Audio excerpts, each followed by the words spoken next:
Muy bien, 6 de la mañana con 51 minutos. En instantes les alertamos, estaremos dialogando con el ex canciller de la República, Ricardo Patiño. Su palabra y su postura será muy importante conocerla porque él ha sido citado directamente a propósito de las decisiones adoptadas el día de ayer. Antes, ayer revisando el Twitter, me pareció muy interesante una postura del catedrático especialista en Derecho Internacional Luis Córdoba Alarcón. Él había escrito en su red social de Twitter: desde el punto de vista humano, gobierno no debía retirar el asilo. Desde el punto de vista jurídico, podía hacerlo. Desde el punto de vista geopolítico, necesitaba hacerlo. Tres reflexiones que las vamos a compartir, las vamos a profundizar con nuestro invitado, justamente el doctor Luis Córdoba Alarcón, que visita nuestra mesa de trabajo. Bienvenido, buenos días. ¿Cómo le va? Doctor. Muy buenos días, muchas gracias por la invitación. Empiezo por lo primero. ¿Por qué desde el punto de vista humano el gobierno no debía retirar el asilo? Bueno, porque es evidente que Julian Assange se encuentra bajo amenaza a su integridad personal en virtud de las acciones que ha realizado con la difusión de estos cientos de miles de documentos secretos de Estados Unidos. Esa amenaza en la administración Obama fue sepultada porque recordemos que Barack Obama constituyó un gran jurado para investigar el caso de Wikileaks y Julian Assange, que concluyó que no podían procesar ni a Julian Assange ni a Wikileaks, sí, porque no podían diferenciar lo que hacía Wikileaks de lo que había hecho The Guardian, New York Times o cualquier otro medio, que era haber recibido información de una fuente y divulgado. Por lo tanto, en la época de Barack Obama, en los 8 años, no se procesó a Julian Assange. Lo que ocurre es que entró Donald Trump y a través de su nuevo eje político decidieron impulsar una nueva posibilidad para procesarlo, y ahora se le está intentando procesar o se está procesando por crimen de piratería, es decir, por haber ayudado o facilitado a acceder a códigos secretos. Desde ese punto de vista, humanamente me parece no debía haberse retirado el asilo. Pero jurídicamente el Estado ecuatoriano, en el ejercicio de sus facultades, perfectamente podía hacerlo. Más aún cuando tiene todo un argumento jurídico de que Assange ha vulnerado procedimientos o normas de los que ellos llaman un protocolo de estadía dentro de la embajada. Que el protocolo, el protocolo va más allá de este documento especial que suscribieron en octubre del año pasado, es decir, que se comporte bien, que deje dormir, que no prenda altavoces, que no juegue fútbol dentro de las oficinas. El tema es que el hombre seguía interfiriendo en asuntos políticos externos e internos del Ecuador. De hecho, es decir, las convenciones internacionales que hablan sobre el asilo y los precedentes sobre este caso permiten o establecen que el gobierno asilante tiene que evidentemente establecer condiciones mínimas. Pero más allá de las condiciones que impone el gobierno, una condición básica es que el asilado, por mínimo respeto a su estado que le acoge, como al resto de la comunidad internacional, no debería intervenir en estos asuntos. Lo que ocurre es que nunca hay que perder de vista, Julian Assange y Wikileaks, aunque son actores distintos, son indisociables en esta relación. Al hablar de Wikileaks, estamos hablando de Assange, aunque él no tenga acceso a la red, no esté con acceso a internet y demás. O sea, finalmente quienes son sus asociados tienen un vínculo estrecho con Assange. Y esto toma además una envergadura distinta, porque recuerden ustedes que hace unos 6-7 meses, en mediados del 2018, Estados Unidos emite oficialmente una ciberestrategia nacional, según la cual cambia su enfoque a un enfoque muy ofensivo para poder contrarrestar el avance que a nivel cibernético tiene sobre todo el gobierno de Rusia, quien tiene el ejército de cibernautas más avanzado. Por lo tanto, hay un interés también de parte de Estados Unidos de alguna manera de justificar o neutralizar a lo que ellos consideran una amenaza hostil, que es Wikileaks, tomando en cuenta además que ya el presidente Donald Trump se encuentra en campaña electoral en Estados Unidos para su reelección. Ahora, en esa segunda reflexión que usted hace, que jurídicamente se lo podía hacer. Las cosas, dicen los entendidos, en derecho se deshacen como se hacen. Así como un Estado, en este caso el Estado ecuatoriano, otorga el estatus de asilado diplomático, político, una persona le puede retirar si incumple con ese estatus. En derecho se puede. Se puede hacerlo, por supuesto que sí. El problema es que el procedimiento puede estar sujeto a discusión. Es decir, la forma como lo hicieron jurídicamente implicaría una laceración al debido proceso. proceso.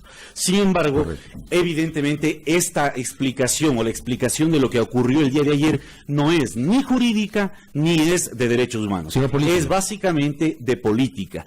Y lo que el gobierno ecuatoriano ha decidido hacer desde hace ya varias semanas atrás, pero que ayer lo oficializó, es una forma de aproximarse en sus relaciones hacia Estados Unidos y hacia los países de Occidente. Correcto, y ahí voy a la tercera reflexión que usted hacía. Geopolíticamente, decía nuestro invitado, Ecuador necesitaba hacerlo.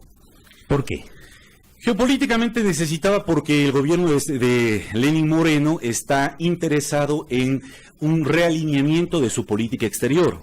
Varios son los síntomas que así lo demuestran desde hace ya algunos años atrás. Lo más próximo es el acuerdo con el Fondo Monetario Internacional, que comprometen más de 10 mil millones de dólares, ¿no? El más próximo, y por lo tanto, desde que Trump está en la presidencia de Estados Unidos, una de las exigencias que ha venido desarrollando es que evidentemente le retiren la protección de asilo a Julian Assange.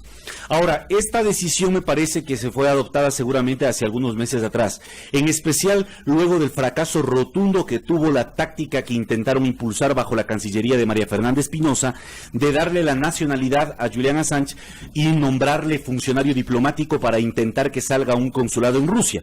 Después del fiasco que eso significó para la diplomacia ecuatoriana y el enroque que intentó hacer el presidente Lenín Moreno nominándola a ella para presidenta de la Asamblea General de las Naciones Unidas, y su reemplazo, que fue precisamente el canciller actual, José Valencia, el eje cambió totalmente. Yo creo que desde entonces ya Wikileaks, Julian Assange y sus abogados tenían presente que había una altísima probabilidad de que el asilo sea retirado. Pero yo también me pongo a reflexionar, y esto lo he comentado en varias ocasiones. El canciller de la República es el ejecutor de una política generada desde el presidente de la República. O sea, no es que el canciller se manda solo, no es que la señora María Fernanda Espinosa se mandaba sola, respondía a una postura del presidente Lenín Moreno, y no es que hoy José Valencia se manda solo, responde a una postura liderada por el presidente Lenín Moreno. Desde luego, yo en algo que he recalcado, inclusive en la red social, es que hay que contrastar tanto la decisión que tomó Rafael Correa cuando otorgó el asilo, como la decisión que ha adoptado Lenín Moreno al retirarle el asilo. Las dos tienen que ver, en primer lugar, con una mirada de corto plazo. Ni Rafael Correa midió las consecuencias a mediano y largo plazo que iba a tener otorgarle el asilo a Julian Assange. Nadie se imaginó en ese momento que el asilo iba a durar 7 años. No, pero si tú eres gobernante de un país y si tienes que tomar una decisión de ese calibre, has de tomar también las previsiones para decidirlo. Lo que ellos pensaron era que Gran Bretaña estaba obligado a darles el salvoconducto para que salga Assange y venga al Ecuador. Pero se olvidaron de que la convención que habla sobre esto es una convención americana y obviamente Gran Bretaña no tenía por qué respetarla en cuanto al salvoconducto. Por eso tuvieron que dejarlo en la embajada de Londres y ahí cambió el panorama. Doctor. Pero solo para terminar la idea, esa falta de previsión del mediano y largo plazo también acaba de cometer Lenín Moreno. ¿Por qué? Porque él está tomando esta decisión para salvaguardar y sobrevivir los próximos 2 años de gobierno en términos de liquidez financiera que le otorgue el Fondo Monetario u otros organismos multilaterales, en términos de respaldo político que le otorguen grupos empresariales que están interesados en aproximarse a un acuerdo comercial con Estados Unidos. Es decir, no está pensando en el mediano y largo plazo lo que va a ocurrir, y lo que va a ocurrir en el mediano y largo plazo probablemente no es un rédito económico o político ventajoso para el Ecuador por parte de Estados Unidos, porque bajo la presidencia de Donald Trump las relaciones con sus países cercanos son definitivamente muy conflictivas. El ejemplo más temprano es México. Lo que ocurre con México. Pero lo que acaba de ocurrir con Colombia. No hay aliado más cercano a Estados Unidos que Colombia. Claro. Y ya Colombia le hizo una advertencia a Duque. Ha marcado su distancia porque en la campaña electoral que está Trump, él está dispuesto a embarrar a todo el mundo con tal de salir próspero en sus resultados. Y además electorales. está en una disputa de liderazgo mundial con Vladimir Putin. Claro. Creo que eso tampoco hay que perderlo de vista. Y con su principal competidor económico, que es la China. Así es. Entonces creo que Trump está jugándose muy bien sus cartas políticas a nivel interno. Ahora, yo le quisiera preguntar, doctor, si al retirarle el asilo a un conciudadano, porque nos guste o no, Assange gozaba de nacionalidad ecuatoriana, el Estado podría enfrentar algún tipo de demanda o algún tipo de inconveniente superior, porque ayer también, a propósito de lo que señalaba Fabricio, citando a varios analistas internacionales, como que se dieron pasos atropellados.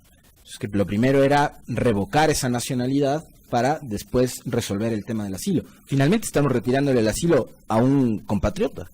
No es tan cierto, digamos, eso está sujeto a interpretaciones. Lo primero que hay que entender es que toda norma jurídica está sujeta a una hermenéutica jurídica, a una interpretación. Quien interpreta son los actores inmiscuidos. Hay actores legitimados para hacerlo, como las autoridades competentes, públicas, administrativas o judiciales, y hay actores interesados en hacerlo, como los abogados de libre ejercicio, etcétera, etcétera. Yo creo que el procedimiento, sin duda alguna, tiene vicios de procedibilidad y obviamente puede ser sujeto a alguna acción contra el Estado ecuatoriano. Pero ese costo está dispuesto a asumirlo el gobierno el momento que decidió hacerlo. Yo quiero que también aquí entendamos cómo probablemente se dieron los sucesos. Yo decía que esta decisión, la probabilidad de que se le retire el asilo, estuvo sobre la mesa por lo menos desde principios de año. Y a principios de año ya Julian Assange, Wikileaks y sus abogados debieron asumir dos opciones que eran las posibles. La una, quedarse pasivos, portarse bien, entre comillas, para esperanzarse en que no les retiren el asilo, lo cual hubiese sido evidentemente ingenuo. Y la otra, que era hacer lo que han hecho. Tratar de elevar los costos políticos de opinión pública a nivel internacional para que el momento que le expulsen, por lo menos le cueste en la reputación al gobierno ecuatoriano. Y eso es lo que hicieron, por eso comenzaron a hacer las demandas contra el Estado ecuatoriano judiciales de acá, y por eso la última jugarreta que lo hicieron evidentemente con aliados internos del Ecuador, que fue esto de la difusión de fotografías íntimas o fotografías personales de él y su familia. Esta fue la última gota que lo hizo Wikileaks, porque hace 6 días o 7 días atrás ya había anunciado de que era digamos, inexorable su expulsión de la embajada. Por lo tanto, lo que han hecho en estos últimos meses Assange y Wikileaks es simplemente ir tratando de subir el costo político para que el momento que le expulsen, la opinión pública internacional tenga por lo menos un mayor impacto en cuanto a su expulsión. ¿Y esa arremetida puede continuar? Porque digo, Wikileaks seguirá teniendo información y seguirá el portal activo, ¿no? Seguramente podría continuar, pero me parece que ahorita ya el interés de Wikileaks pasa a ser cómo frenar su posible extradición, la posible extradición de Assange a Estados Unidos. Ahora, otra cosa que a mí me llamó la atención y no lo comentamos antes con Tertulio es el hecho de que el canciller ayer, igual, durante varios tramos de su intervención dijo: Gran Bretaña se comprometió con el Ecuador, una carta firmada, a garantizar la seguridad de Assange y de que no iba a ser entregado o extraditado a otro país en donde podría correr el riesgo su integridad personal y hasta su vida. Resulta que minutos después de que se da el retiro del asilo, Estados Unidos exige a Gran Bretaña la extradición de Assange. Bueno, lo que pasa es que en primer lugar ahí la historia es muy aleccionadora. Recordemos que es una alianza histórica transatlántica entre Gran Bretaña y Estados Unidos. Claro. En segundo lugar, en octubre del año anterior se acaba de reactivar lo que se conoce como el Five Eyes Group, un grupo de los 5 ojos compuesto por Gran Bretaña, Nueva Zelanda, Australia, Canadá y Estados Unidos, y que consiste en una coalición para intercambiar información de inteligencia y que están interesados fundamentalmente en contrarrestar a China en su avance a nivel de este tipo de aspectos, sobre todo del ciberespacio. Por lo tanto, la cooperación internacional entre Gran Bretaña y Estados Unidos para neutralizar a Assange y potencialmente a Wikileaks es evidente que está sobre la mesa. Inclusive el día de ayer el propio canciller de Gran Bretaña se atribuyó como un logro de su diplomacia lo que acaba de ocurrir el día de ayer. Él dijo que esta ha sido una petición del gobierno británico al gobierno ecuatoriano y que es producto de este trabajo diplomático británico el haber logrado que se le retire el asilo. Y la propia primera ministra Theresa May acaba de reconocer y agradecer a Ecuador por haber aceptado esta posibilidad. Doctor, cierro esta entrevista consultándole, ¿se puede suspender la naturalización de un ciudadano extranjero? ¿Se puede? De hecho, se puede suspender la naturalización, sobre todo cuando se ha establecido, eso está en la Ley de Movilidad Humana actual, artículo 81 me parece, cuando se han establecido que hay vicios en el procedimiento o cuando para lograr la naturalización se han utilizado documentos falsos o adulterados. La suspensión me parece que ese es el argumento precisamente que usa la Cancillería para levantarle la naturalización. ¿La suspensión implica el retiro de la nacionalidad o no? Por supuesto, porque la nacionalidad se adquiere por nacimiento o por naturalización. Y la naturalización es una atribución, una potestad del Estado ecuatoriano que le otorga a ciertos ciudadanos extranjeros cuando han cumplido determinados requerimientos que están previstos en la Constitución y la ley. Pero al evidenciarse esas inconsistencias, ¿no debería ser una autoridad judicial quien se pronuncie? No, porque recuerdo, en la ley orgánica de movilidad humana no prevé que eso ocurra cuando existen vicios, digamos, de fondo en el procedimiento, como por ejemplo utilizar documentos adulterados o falsos. De lo que escuché al canciller el día de ayer, dice que han adulterado, porque si el señor no sabía hablar bien español, ¿cómo es que le pusieron que tenía 100% de comprensión en español, por ejemplo? Y que no había pagado los costos consulares. Por ejemplo, puede ser tal vez ese otro. Oiga, doctor, ¿puede haber aplicación del derecho de repetición por el tema de los gastos del asilo de Assange? Son $6 millones.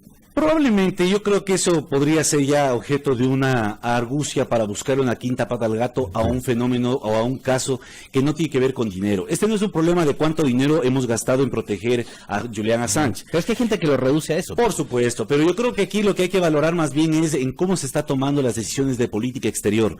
No solo en el caso de Lenín Moreno, sino también de Rafael Correa, porque muchos pretenden asumir de que Rafael Correa sí tenía una política de defensa de los derechos humanos, y lo que no hay que olvidar es que Rafael Correa otorga el asilo a Julian Assange precisamente para aplacar las críticas internas que tenía por su política de mordaza a los periodistas y de persecución a determinados medios acá.